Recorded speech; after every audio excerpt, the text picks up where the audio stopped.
Ito guys, na-blanch ko na po yung ating buto-buto. Yung buto sa legs ng baboy. At ayan, lagyan natin ng 1 tablespoon salt. At ito po guys, corn flour. 1 teaspoon. Para mas makapit ang lasa. At masaan na yung ating white pepper, nawawala na. Hawak ko pala. At ito guys, ang ating white pepper. Preparation for tomorrow. Para guys, mas malasa ang ating buto-buto. Mas malinamnam ang sabaw at may lasa ang meat. Kaya ganyan ang process namin dito. Sanay sila ng ganito. Pwede naman po ibang process, pero syempre yun ang kinasanayan. Ito po, pwede po itong i-twist. I-fry muna bukas bago iluto. Mas lalong malinamnam. Pero ito guys, ganito na lang. Bukas pakukuluan siya. Ngayon na marinate na siya sa asin, paminta at corn flour. Ayan. Preparation for tomorrow. Ganyan na siya guys. Palalamigin ko lang kasi medyo mainit pa. Mamaya tatakpan ko siya ng plastic wrap and stay overnight in the fridge. At ayan na guys, maglalagay ako ng slices of ginger at ayan, lagay na natin yung ating marinated buto-buto. At ayan na yung mga sahog niya. Sweet corn and carrots at onions. At ayan na ang ating mahiwagang kamatis. Alisin natin ang balat. At yan yung dagdag onions. Kasi napakasarap guys kapag maraming onions. Dapat nga yung malalaki. Kaya lang walang available.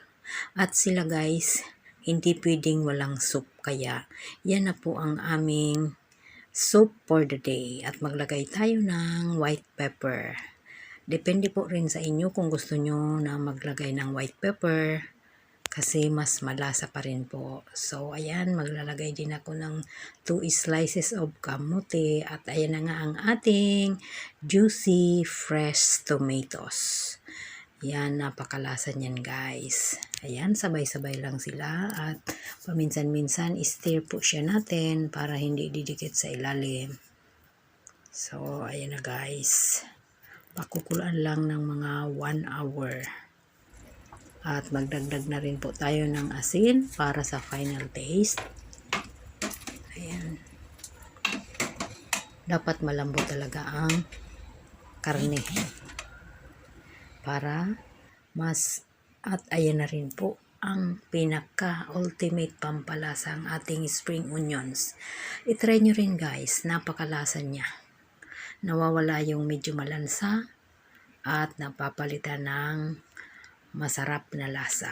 So, almost done na siya guys. Kaya ayan, pwede natin gamitin sa ating sopas kasi ayaw nila ng sopas na may milk. Kaya ganyan lang guys ang sabaw namin.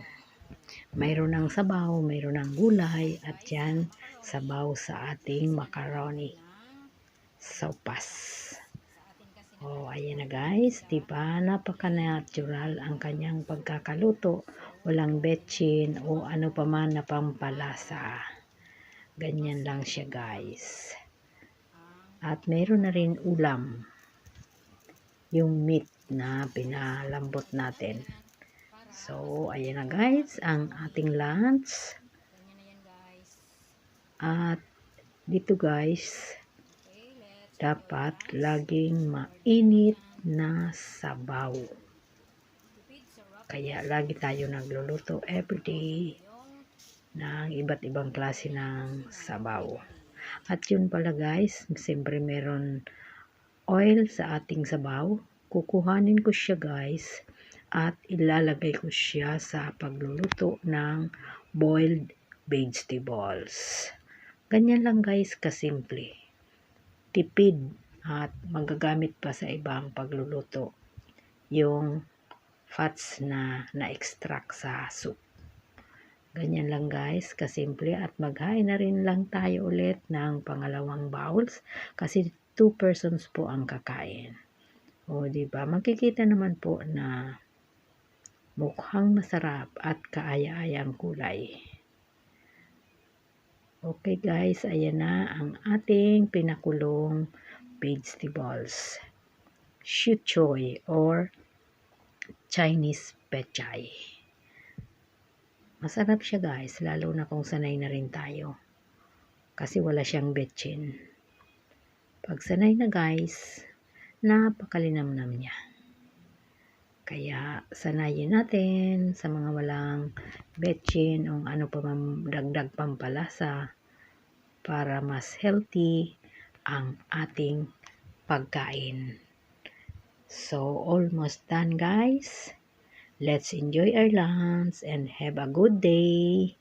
Bye-bye.